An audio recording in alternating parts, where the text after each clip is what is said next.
Okay, so I am heading out for a quick overnight camping trip, and I've got the Rum Cooler hitched up to the RumRunner, and I'm taking it to a beautiful place that I've been to a few times, but where I've never camped. It's called Ginnie Springs. A lot of people come to Florida. You probably heard me say this before if you watch any of my videos. People come to Florida and they go straight to the beaches, which are beautiful in many places, or they go straight to the theme parks, and they miss one of Florida's most beautiful attractions, the natural wonders that are Florida Springs. So that's where I'm headed right now. I am going to Ginnie Springs to camp for one night. I'm going to camp right next to the crystal clear springs that feed into the Santa Fe River. So we're heading that way now. So I wanted to talk to you about two apps that I use constantly to find camping spots. One of them is HipCamp. If you don't know what that is, check it out. You can go to the website online on your laptop or whatever. They also have a really good app, and it allows you to search for camping spots that are primarily on private property. So for example, somebody that owns a 10-acre pasture on a creek can set up a specific area on their land as a camping spot, and then you can find that on HipCamp and you can rent it directly from them through the app.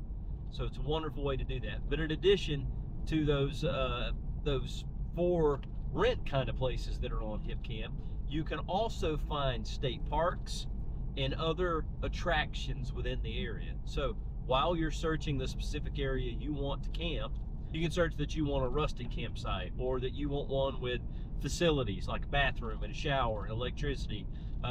You want to be able to have a campfire. That's always a must for me. You put in the parameters you're interested in and you find what you're looking for that way. So that's one app, HipCamp. Check it out. The other one, which is really cool as well, is called Overlander. It's a free app. There's a paid version. I don't have the paid version. I just had the free version. It works great for me. It enables you to find places to camp, to find places to rest, to find places to refill your water, to find places to shop and to eat. So for example, if you search Florida and look along the Atlantic coast, you can find places that you can overnight, just sleep in your vehicle or sleep in your rig. You can find specific rustic camping spots. You can find campgrounds. You can find Walmart parking lots that are okay to sleep in your vehicle or in your camper. It's all there. It's extremely interesting. And in fact, when I was in Arizona a few months ago, the campsite that I found was on Overlander. I found that Windy Point campsite that I was so thrilled to go to, about 7,000 feet elevation, I think, in Arizona. So HipCamp and Overlander, if you don't have those apps and you like to go camping and you like to find places that not everybody knows about, you got to get them and check them out. So even here in Florida, we have farmland, and there are 3 combines up at the head of this line of traffic, maybe like 5 cars ahead of me, that are going 20 miles an hour down a county road that I just crossed over an interstate highway. So agriculture is alive even here in Florida. People think that Florida does not have wild open spaces or farmland. Very much wrong. Very much wrong. That's a good looking Tacoma right there.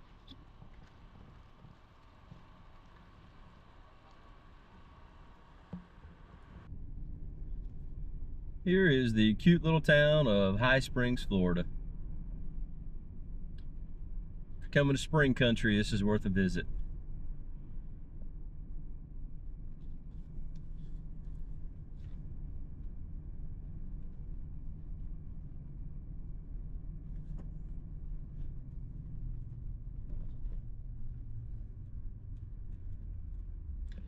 This restaurant is a local landmark, and people drive from Gainesville, Florida, and I've heard of people from Jacksonville coming down here just to go eat at the Great Outdoors restaurant, and it does not disappoint. So hit it up. So on the way here, I've passed through several areas that were affected by either Helene or Milton. Really, it would have been Helene that affected this area, but see trees down and stuff that people haven't been able to clean up yet. And there's been quite a bit of it. There's several firewood sellers back behind me. They just park on the side of the road and you can buy firewood from them in a little box that they have on the trailer where their wood is. It's just the honor system. They say, you know, 50 cents a piece or $10 for 20 pieces or however they sell them. But those guys, I'm sure that they appreciate all the fallen limbs and trees in this area because people need help cleaning them up, and that certainly helps their trade.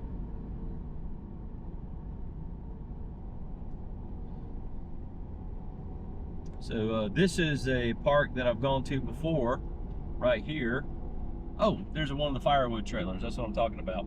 It's self-serve. You just get your firewood and pay them. Just leave the money in the box. I like those.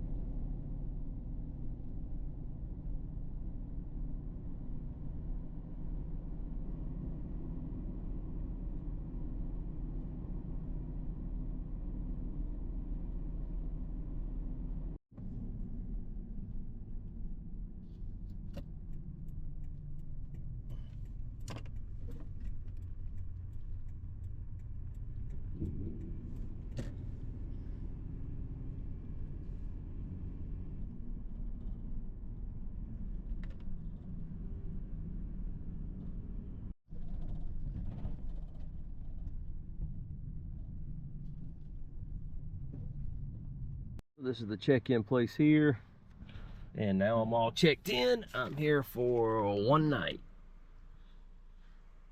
Let's go find a spot by the river now. Okay, so in my last post that I did on one of the springs in Florida, I had people ask me, like, were they hot springs? They didn't understand what we've got here.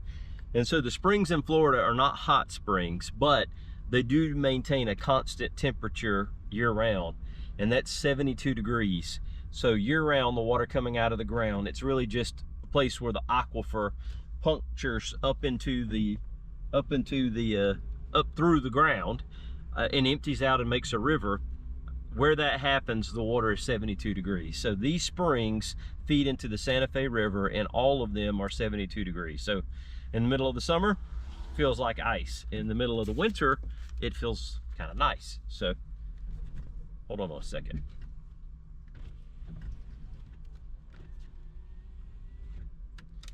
I thought that the check-in guys were going to pay close attention to make sure I really paid, but they didn't care. So, like I said, in the summer, it feels, frankly, it can be exhilarating to painful to jump in 72 degree water Fahrenheit when it's 100 degrees Fahrenheit outside. But in the winter, it's kind of nice. I've done it a couple times in the winter, just snorkeled in some of the springs, and I like it. I think it is fun, and your back gets a little bit cold, but you know, you just kind of stay down in the water and you're all good to go. So anyway, Florida Springs, can't say enough about them. I have always loved them since I first discovered them. Probably about 10 years old is the first time I ever visited one, and I have been in love with them ever since. If you haven't been to one and you come to the state of Florida, make time to go see one. I'm just kind of scouting it out. Just past the main spring, Ginnie Springs, and then there are other springs up here. I am looking for a spot. I want to point out here the water lines on these trees. See where the color changes. Some of them look easier to tell, like this one. This whole area floods occasionally. Look at that cypress tree over there.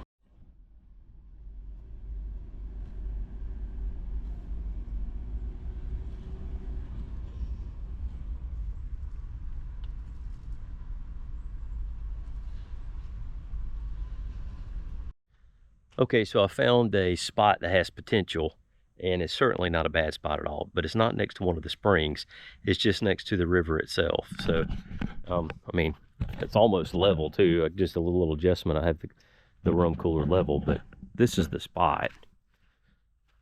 And it's certainly beautiful. I like this setup here, plenty of room for a fire.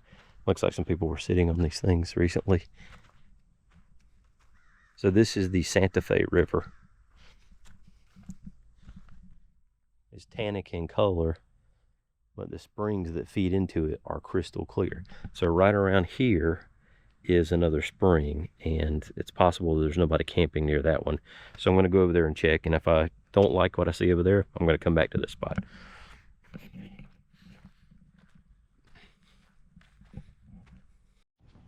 So I found some spots that are right on a spring, but for some reason the local management has, like, that used to be able to drive through there, but they've pushed these rocks together, and I guess they don't want you to go back there right now for some reason. You can see that they just moved them. I mean, you can see where they used to sit and got shoved that way. Used to sit over there, got shoved that way. So, oh well. And honestly, it's kind of close to another group of people over here, but this is a little spring. I don't remember what the name of this one is. Right now, my best bet looks like to go back to that spot that I saw a few minutes ago that was on the river but not on the spring. That'll be okay with me. So I'm heading back there. I think I'm gonna make that my spot. Set up for the night, then I'll go swimming before it gets dark. See, even that spot there, obviously you used to be able to drive through there, but that rock in the center just got shoved there. So they're just rearranging, trying to control the driving paths versus the walking paths and all that good stuff, and I get it, but it is blocking access to a couple places that I would have chosen. I could park the camper outside of those rocks, but I feel like I'm blocking the, thoroughfare, and also, is it thoroughfare or thoroughfare? I don't know. I'm blocking the drive to the camping areas, and I don't want to do that. That's disrespectful, and I'm not that kind of a camper. So I'm going to go back to that spot on the river, and I'm going to make that my home for the night. So let's head back there.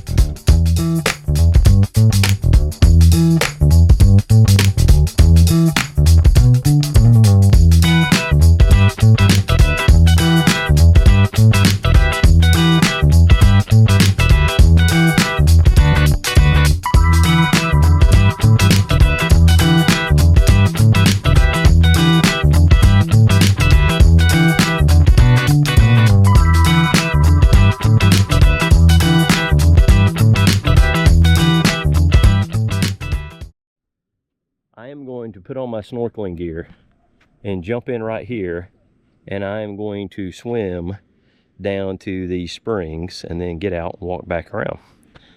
That's the plan.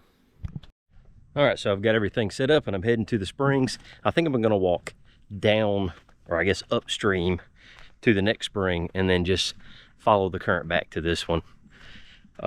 It's going to get dark in about an hour to an hour and a half, so I need to be out of the water by then. I've got a good friend who, I'm not certain if it was this location or another spring in the general vicinity, but he was camping at a spring, at some springs like this. And, one of the luxuries of that, or one of the benefits, is that you can swim whenever you want to. And people will swim at night too. So he was camping at a spring, and he was snorkeling at night, and he felt something bump his head, just bump his head. And then he touched it and he was bleeding, but an alligator had just given his head a test bite.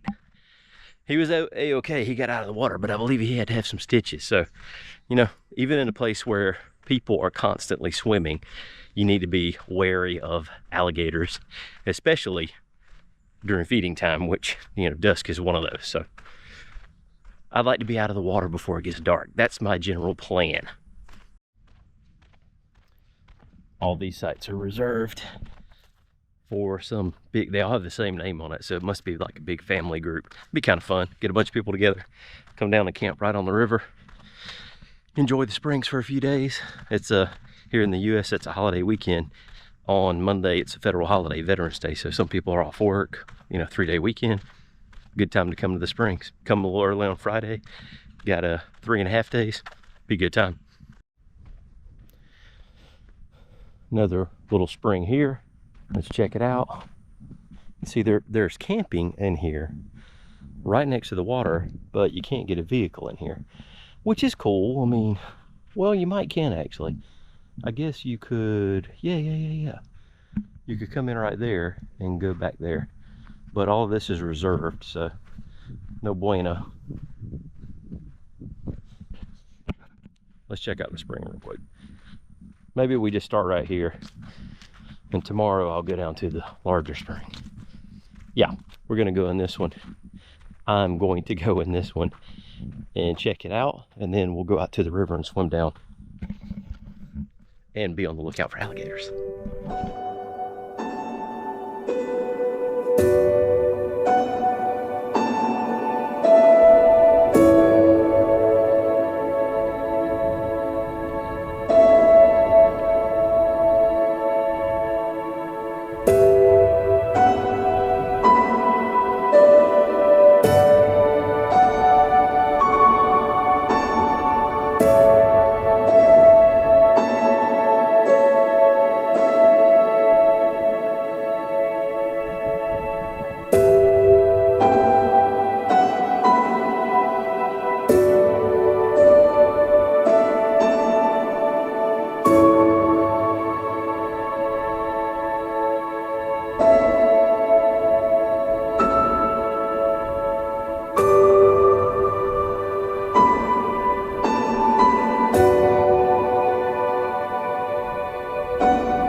Okay.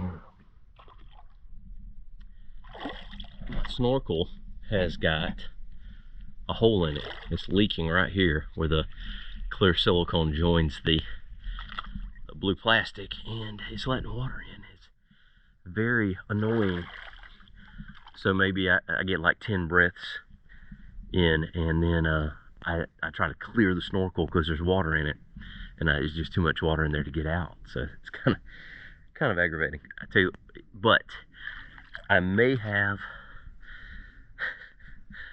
some black electrical tape in the RumRunner, and if I do, I'll doctor it up. That'll make me look like the diving pro when I go snorkeling tomorrow in the big spring. Anyway, I'm gonna go down and check out another spring. So heading back to camp, and you may not believe this, but I am going to cook some steak for dinner. Might as well shake things up a little bit while I'm off camping, do something a little different.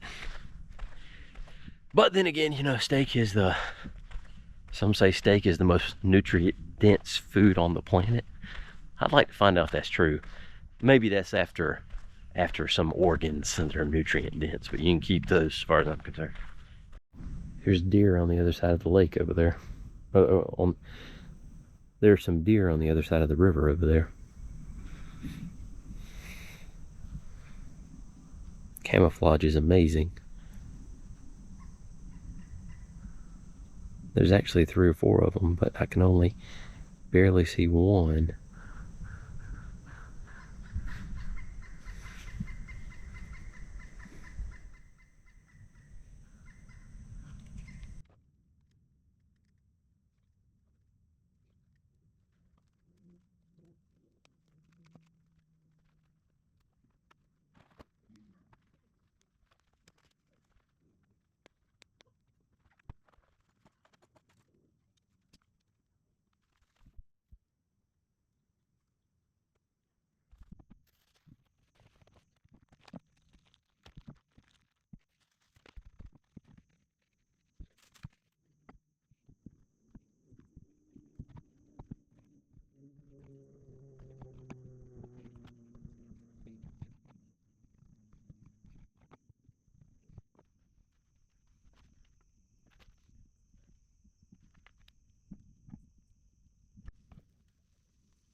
So this was after, a full night of running the fridge, running a few lights, using plenty of water from both my trailed boondocker and also water in the camper. Then I used lights in the camper. I charged my phone in the camper. So I think it's impressive. It's getting a little bit of solar now, but I'm sort of in the shade. It's not super sunny yet. Plenty of juice.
Morning.